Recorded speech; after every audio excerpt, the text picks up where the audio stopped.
Диана Батуева 2 дахь жилдээ морин спорт буюу адаптив морин спортоор хичээлж байгаа бөгөөд энэ жил анх удаа тэмцээнд оролцож байна. Ээж аав нь дэмжиж баяртайгаар бэлтгэлд нь хүргэж өгдөгөө. Бүх юм нь мэрэгжлийн хэмжээнд тэрэнч мундаг өндөр зэрэглэлийн зэмсэг хэрэгсэл сайтай зааварлагчид нь ч бэлтгэлтэй жил болгон өсөн дэвжиж хөгжиж байна. Каждый год в оздоровительном центре Жил бүр эмчилгээний морин төвд 100-аас 150 орчим хөгжлийн бэрхшээлтэй хүүхэд хамрагддаг. Энэ сургуультанд тэдний бие махбод болон сэтгэл санааны байдлыг сайжруулдаг байна. физическое и эмоциональное состояние. Би энд ирэх дуртай. Охин маань өөрөө хүсч ирдэг юм. Цагаагаар ямарч байсан ирдэг дээ. Ямар нэгэн өөрчлөлт мэдэгдэж байна уу? Морин унуулгын эмчилгээнд хамрагдаад хүүхдэд ямар өөрчлөлт гарч байна? Ипотерапия улучшается. В первую очередь. Нин төрөнд хүүхдийн ааш зан төлөв сайжирдаг.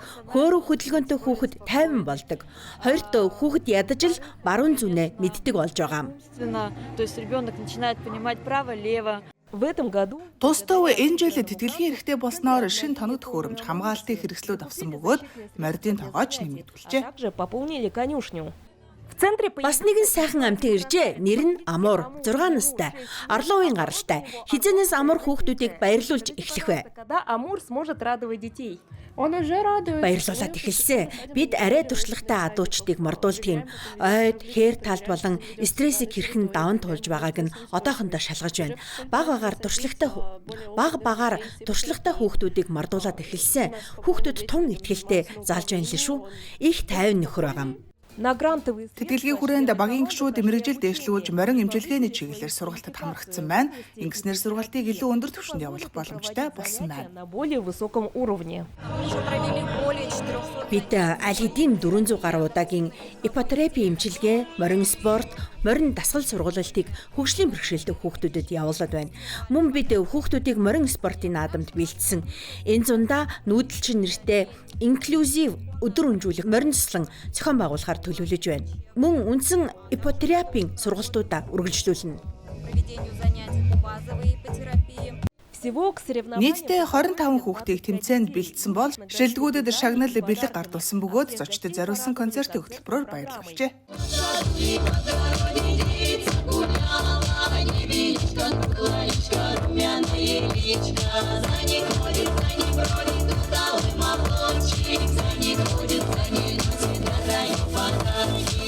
Валентина Цыбикова, Артем Буинов. Новости дня.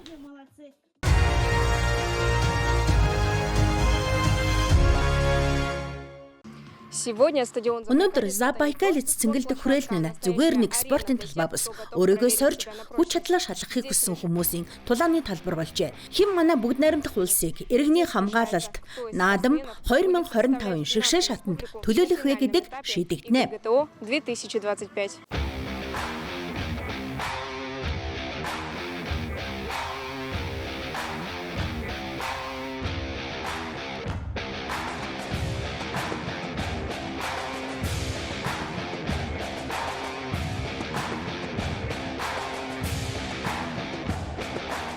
В состязаниях Тэмцээнд 2 насны ангилалтай оролцогчид өрсөлдөж байна. 14-өөс 17 насны өсвөр үеийн 3 эрэгтэй, 3 эмэгтэй. Мөн 18-аас дээш насны насанд хүрэгчид эрэгтэй, эмэгтэй ангилал. 15.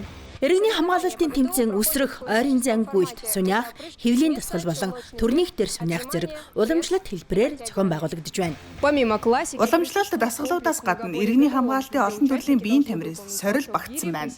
Үүнд гантел өргөх, суух дасгал, жингийн шахалт ордог. Бүх дасгалыг тогтсон дараалал 2 блокийн турш ойролцоогоор 10 минутын дотор гүйцэтгэнэ. дается около 10 минут. Хамгийн хэцүү нь юу бэ? Ну, наверное, челночный бег. Ойрын зайны гүйлт баха их цуцлаа. Гүйлтэн дээр ядарсан болохоор бусад төрөл хөндөө өмөрсөн. Намного сложнее. Все дальнейшие этапы. Участие. Тэмцээнд сонирхогч болон мэрэгжлийн бүх төрлийн тамирчид оролцох боломжтой байлаа.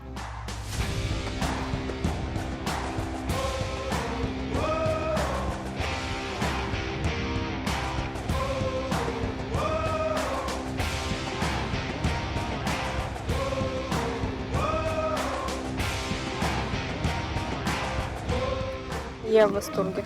Би алмаарлаа. Как думаете? Би тантай өрсөлдөж чадах болов? Ну, конечно. Бололгүй яах вэ? Да.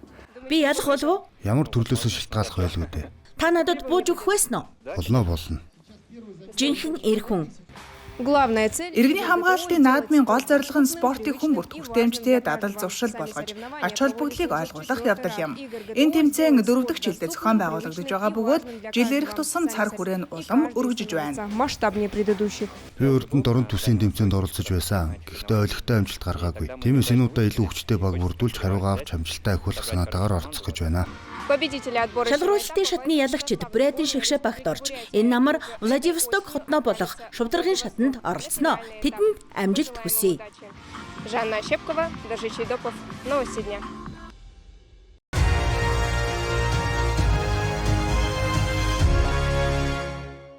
Последний звонок самый важный и трогательный. Сүүлчийн хонхны баяр бол бүх сурагчдад зориулсан хамгийн чухал сэтгэл хөдлөмж үйл явдлын нэг. Хомутова тосгоны ерөнхий боловсролын 2 дугаар сургуулийн төгсөгчид амьдралынхаа шинэ үе шатыг эхлүүлж байна. Тэдний өмнө олон шинэ боломжууд нээгдэж байгаа бөгөөд эрхүүгийн ирээдүйн оюутнуудад багш, эмнэлгийн болон соёлын чиглэлээр дээд болон дунд боловсролын байгууллагуудад элсэн суралцах боломжтой. Төгсөгчдийг орон нутгийн захиргаа дэмжиж байгаа нь мэрэгжилтнүүд нутагтаа эргэн ирэх нь чухал юм шүү гэдгийг харуулж байна. Специалисты возвращались в свои родные места. Я планирую... Би ирээдүйд багш болохоор төлөвлөж байгаа. Энэ сургууль надад маш олон дурсамж бэлгэлсэн. Би 2 дугаар ангиасаа энд сурсан. Ангийнхандаа, багштаа, ялангуяа анхны багштаа их хайртай. Тэд надад бүх замын туршид маш их тусалсан. Тэдний ачаар би сургуулаа сайн дүнтэй төгсөж чадлаа. В Марково появилась... Марково тосгонд шинэ уламжлал тогтжээ. Төгсөгчид сургууль тойрон гар гараасаа барин бүжиглэж 11 жилийг өнгөрөөсөн ханаа тэрвэрдэг. Сүүлчийн хонхны баяр өнөөдөр молодежны суурьнд ч болж байна. Энд эцэг их, багш, найз нөхөд гээд олон хүн ирж сэтгэл хөдлөлөө хуваалцаж байна. Можно разделить эмоции. Өнөөдөр үнэхээр гайхалтай өдөр тохиож байна. Ялангуяа надад бол 2 дахин онцгой. Өнөөдөр хичээлийн жил өндөрлөж байна. Мөн өнөөдөр 11-р ангийн сурагчид Ешээ өгч эхэлж байна. Миний зээ охин сургуульд суралцаж өнөөдөр төгсөж байгаа. Оставшиеся... Тайзны ард сандарсан хүүхдүүд сүүлийн бэлтгэл. Эцэст нь хүүхдүүд тайзан дээр гарна. Дуу бүжиг талархлын үгсгшгэлж байна. Жил бүрийн уламжлал ёсоор бага ангийнхан дээд ангийн төгсөгчдөд баяртай гэж хэлэхээр ирдэг. Инээмсэглэл баярын нулимстай энэ орчинд сурагчид сүүлчийн удаа сургуулийн тайзан дээрээ тоглож байна. Цаашдаа тэднийг шалгалт ихтэй сургууль эсэх амжилт хүлээж байна. Бид энэ жил мэрэгжлийн чиглэлтэй 4 ангийн 113 сурагчийг төгсгөж байна. Тодорхойлбол 20 сурагч медаль авах төлөвтэй байна. Гэхдээ мэдээж шалгалт эцсийн цэгийг тавих бөгөөд манай хүүхдүүд амжилттай өгч юу ч чаддгаа харуулна гэдэгт итгэлтэй байна. А сейчас все... Хараа одоо бүгд гадагшаа гарч байна. Зочдод өнөөдрийн баярын оргилмөч залуу үеийн бүжгийг үзүүлэх гэж байна. Школьный вальс... Сургуулийн вальс бол сүүлчийн хонхны баярын хамгийн онцгой мөч. Энэ бүжиг олон хүүхдэд хүүхэд насных нь үдэлтийн бэлэгдэл болдог. Үнэхээр өнөөдөр тэд насанд хүрсэн амьдралын анхны алхмаа хийж байна. Ирээдүйнх нь зам гэрэл гэгээтэй байх болтугай.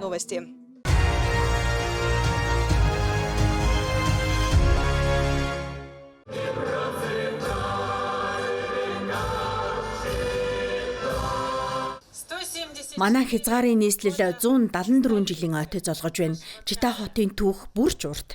Энэ хугацаанд Чита олон хуудасаар баялаг түүх бүтээсэн. Тэд бүгд ялалт, эр зориг, нэр төр, бахархлын тухай өгүүлдэг. Чита хотын төв талбай өнөөдөр баярын тайз болон хуурч нийслэлийн оршин суугчид зочид Чита хотод төрсөн өдрийн мэд хүрэхээр цуглалаа. С днем рождения. Сибирь алс доорнуудын манай хөрш хотууд бүгд бахархалтай эрэгтэй нэртэй. Харин манай Чита бол эмэгтэй нэртэй цорын ганц хот. Чита бол амьд хот, сэтгэлтэй, зүрхтэй хот юм. Сэтгэл нь ч эмэгтэй. Чита бол бидний ээж.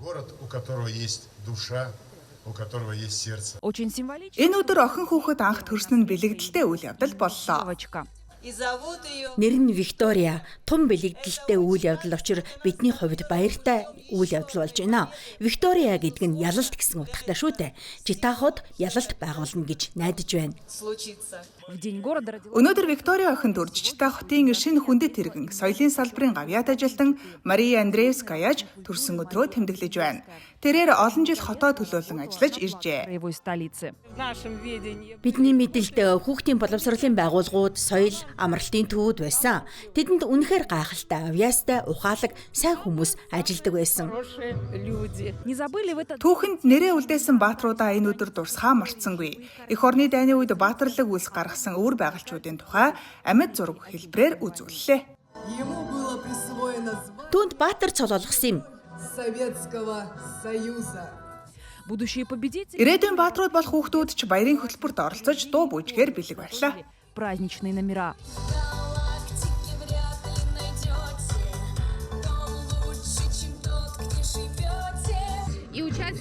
Тоглолтод хүүхдүүд оролцож байна. Бид тайзан дээр байгаа хүүхдүүдийг харж байна. Удахгүй эцэг эхчүүд хүүхдүүдтэйгээ ирж нэгднэ.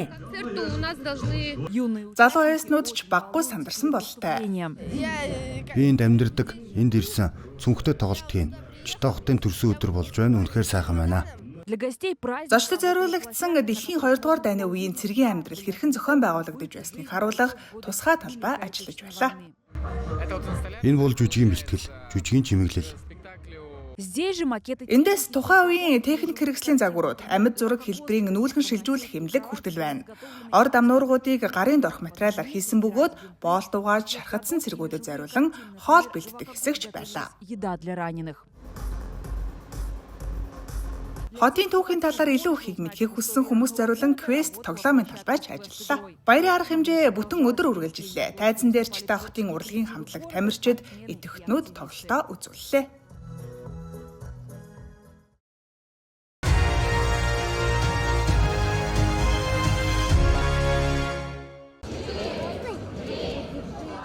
Дөрөв, 3, 2, 1 бэлдээд гарлаа. Забег РФ Забег РФ бол Орос улбаны улсын хамгийн том синхрон эхлэлтэй хагас марафон бөгөөд оролцогчдын тоогоороо Гиннесийн номд багтсан юм. 11 цагийн бүсийг хамарсан 150 мянга гаруй тамирчдыг нэгтгэдэг юм. Энэ жил Чита хотод 1300 гаруй хөнгөн атлетикч хүчээ сорихоор гарлаа. Тэдний зарим нь нутгийн оршин суугч биш юм. Я участвую не впервые. Анх удаа оролцож байгаа юм бишээ. Харин Чита хотод анх удаа гүйж байна. Би Омскийн хүн. Энд ажиллаар томилтоор ирсэн юм. Гэртээ гүйх гэж байсан ч Омск томилттой болохоор болоогүй юм аа. Тэгээд л энд гүйхэр шийдсэн. традиционно для спортсменов. Тэмцээнд оролцогчдод 1, 5, 10 болон 21 км-ийн хэд хэдэн зай бэлтгэжээ. Талбайд ус халаалтын дасгал сайн дурынхны тусламж зэргийг бүрэн хангажээ. Учир нь зөвхөн мэрэгжлийн тамирчид төдийгүй анх удаа оролцож байгаа иргэд хүүхдүүд ч гүйлтэд оролцож байна. Среди них есть даже малыши. Чи гүүхэд бэлэн үү? Үгүй. Гүйхэд бэлэн биш гэж үдээ. Аав нь хажууд нь байна штэ. Гүнээ гүн. Үгүй. Би Алисатаггүй. Хичээд байгаа юм аа. Тэрнээс ч гүйхэд бэлэн. Ихчтэйгээ 1 км-ийн зайд гүйх юм. Би чамаас хурдан штэ. Спортсмены Тамирчид хагас марафонд удаан хугацааны туршид бэлдснээ хэллээ. Өдөр бүр өөрсдөө дайчилж тусгай хоолтой дэглэн баримталж идэвхтэй бэлтгэл хийжээ. Хувийн хамгийн сайн үр дүнг гаргахын төлөө энэ бүхнийг хийсэн гэлээ. показать свои лучшие результаты. Забег РФ Забег РФ бол зүгээр нэг марафон биш юм. Энэ бол эрүүл амьдралын хэв маяг дураалсан амьдралыг бүтээлчээр харах ураа юм. Зарим хүн парик зүүж, зарим нь этгээд хувцас өмссөн нь спорт уйтгартай биш юм шүү гэдгийг харуулах гэсэн оролдлого юм. Все силы были потрачены. Масштабное мероприятие. Бүх хүч хөдөлмөрөө зарцуулсан. Маш том арга хэмжээ, асар их бэлтгэл тайлан бүрдүүлэх шаардлагатай. Манай богийн хувьд шин зүйл их байсан ч бид тууштай байж чадлаа. Как бы нового очень много. все атлеты получили свою медаль. Оролцогч бүр медаль, хувийн дугаартай хронометрийн чип, футбол, гэрчилгээ болон ивент тэтгэгчдийн бэлгийг гард авлаа. Шүүгчид насны ангилал бүрээр төрүүлсэн болон шагналт байранд шалгарсан оролцогчдыг тодруулсан юм. Жеребцов, середина земли, Забайкальский край.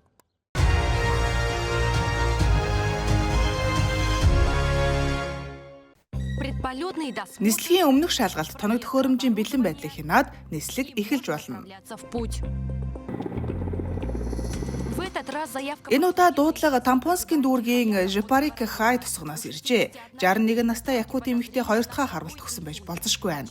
Тосгоны эмчнэр нислэг тэрэгний баг ирэхээс өмнө чадах бүхнийг хийж яаралтай тээвэрлүүлэх хүсэлт илгээжээ. Олон тус залгасан. Явах аргагүй шүү дээ. Нислэг тэргэл аварна. Захиалаад цаг л хүлээлээ. Нисэд ирсэн. после нормализации Тогтворжуулсны дараа өвчтөнг дүүргийн төв рүү тээвэрлэнэ. Жибарики хаяагаас Хандига хүртэл машинаар явхад бараг 3 цаг шаардагдана. Гэвч цаг алдах эрх үгүй. Алдсан минут бүр хүний амьтаа дүүцэн. Ийм онцтой өвчтөн дэмжлэгийг аль болох эрт эхлүүлэх шаардлагатай байдаг. лечение нужно начинать как можно скорее. Полеты в основном... Нислэгийг голчлон нисдэг тэргээр хийдэг онгоцонд хүчил төрөөгч, амьсгалын аппарат, зүрхний хяналтын төхөөрөмж зэрэг шаардлагатай бүх зүйл бий. Өөрөөр хэлбэл хамгийн хүнд өвчтөнд ч газар дээр нь тусламж үзүүлэх боломжтой. Даже самым тяжелым пациентам. Спустя 10 10 минутын нислэгийн дараа Хандига хотод түргэн тусламжийнхаа өвчтөн хүлээн авахд бэлэн мөн Якутск руу тээвэрлэх ёстой өөр нэг өвчтөн шилжүүлэхэд ч бэлэн болжээ. инфаркты. Зүрхний шигдээс ослоос үүссэн гэмтэл хүндрэлтэй төрөлт. Энэ тохиолдолд агаарын түргэн тусламж яаралтай тусламж үзүүлдэг. Өнөөдрийн багт эмч болон мэдээ алдуулагч эмч Василий Заравняев багтжээ. Тэр энэ салбарт 10 гаруй жил ажиллаж байна. Би энэ ажилдаа хайртай. Хийсэн ажлын чанар шууд харагдана. Эмчлэгдсэн өвчтөн гэдэг чинь амжилт өөрөө байхгүй юу? В полете Нислэгийн үеэр Уст Алданский дүүргийн Борогонци тосгоноос шин дуудлага ирлээ. Жирэмсэн эмэгтэй амьсгал зүрхний үзүүлэлтийг шалгасны дараа нисдэг тэрэг Якутск руу чиглэлээ. пациентки, вертолет берет курс на Якутск. Спустя почти 6 часов Бараг 6 цагийн дараа нисдэг тэрэг дахин газардах бөгөөд яаралтай түргэн тусламжийн машин дохиогоо орлуулсаар RB2 эмнэлэг рүү хөдлөнө. галками едет в РБ-2.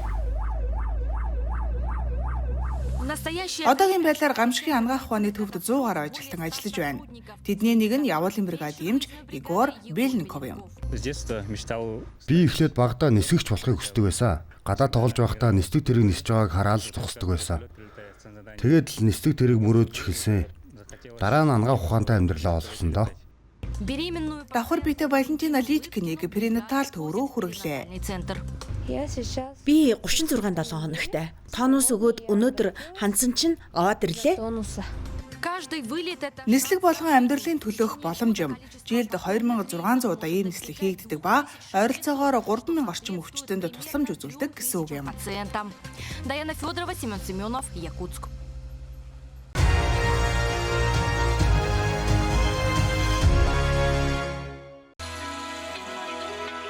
Главная сцена телешоу. Телевизийн шоуны гол тайз Хятадын зүүн хойд хэсэгт орших Ляонин мужийн захиргааны төв Шинян хотод сүндэрлэн байрлалаа. Энэхүү хот нь Хятад хувцсны уламжлал ялангуяа алдарт Ципао даашинзны үлгийн нутаг юм. Үзэгчдэд Ципаогийн 100 гаруй төрлийг танилцуулсан бөгөөд тайзны визуал дизайн нь Шинян дахь Дачин орны танхимаас сэдвүүлсэн аж. Загвар зохион бүтээгчид ч мөн адил Хятад соёлын элементүүдийг уран бүтээлдээ баяртайгаар шингээсэн байлаа. Элементы китайской культуры в своей работе. Загварыг загвар өмсгчийн биеийн онцлогт нийцүүлэн бүрдээсэн. Мөн Шинян хотын соёлын олон элемент орсон. Жишээ нь хотын бэлэгдэл болсон сарнаа цэцэг. Эзэн хааны ордны ханы өнгийг бид загварт ашигласан. Үнэхээр үзэсгэлэнтэй өнгө шүү. Манай баг энэ хоёр өнгийг хослуулан романтик уур амьсгал бүрдүүлж чадсан гэж бодож байна. В шоу приняли участие Энэхүү шоунд 20 гаруй алдартай дизайнер оролцсон бөгөөд Ципаогийн соёлын үнцнийг шин технологитой нэгтгэхээр зоржээ. Шувтаргын үеэр уян дэлгэц бүхий Ципао ордны дэнлүүний элементүүдтэй хувцас мөн гэрлэн феникс галт шувууг дүрсэлсэн шоу танилцуулагдсан. Хятадын соёлд феникс шувуу нь төгсөшгүй дахин төрөлт хөгжлийг бэлэгддэг юм. Бид гайхалтай Ципао урлаа зогсохгүй ордны дэнлүүний дүр төрхийг ашиглан тусгай нүдний шилгүүгээр 3D эффект үүсгэхийг хичээсэн. Бид урлаг, үзүүлбэр, хувцсыг нэгэн цул болгож нэгтгэхийг зорьсон. Зрелище и одежду.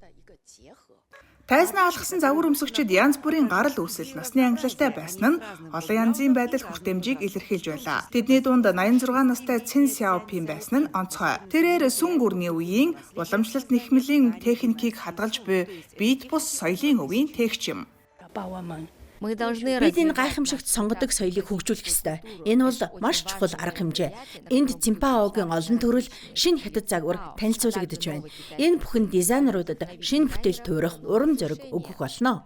телешоу совместно подготовили. Телешоуг Хятадын медиа корпорац Яншипийн платформоос гадна Хятадын үндэсний нэхмэл хувцсны зөвлөл Шинян хотын олон нийтэд харилцах хэлтээс Шинян хотын үйлдвэрчний эвлэлийн холбоо хамтран зохион байгуулжээ. Алиса Косюк, Сирдиан.